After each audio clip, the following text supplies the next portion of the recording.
Hi loves! Ayun, so ang dami nag-check out na to guys. So, i-share ko sa inyo yung thermos, Nordic thermos na ginagamit namin dito sa cafe. Actually, yung nakalagay dito ngayon is coffee po siya. So, dito namin ini-stack yung coffee namin from Mocha Pot. Ayan. So, maganda to kasi madali na lang siyang gamitin. Hindi nyo na kailangan buksan-buksan to para ma-pour nyo yung liquid or yung kape. Ginagano na lang namin siya, pindot, and then pa-pour lang natin siya.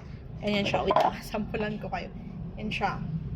O, diba? So, hindi kayo mahirapan dito. So, pag naglagay kayo ng hot water, yan, gaganyan na lang, then, diba? Diretso na yung water or yung liquid. So, check nyo to sa Yellow Basket, Nordic Thermos. Matagal na namin siyang ginagamit.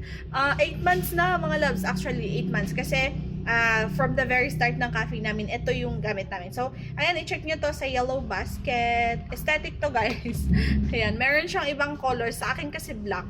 Yung iba, merong pink, meron pang white, and I think may yellow pa. So, kayo na mag-check. Madaming ding ibang designs. Check nyo sa Yellow Basket natin, ha?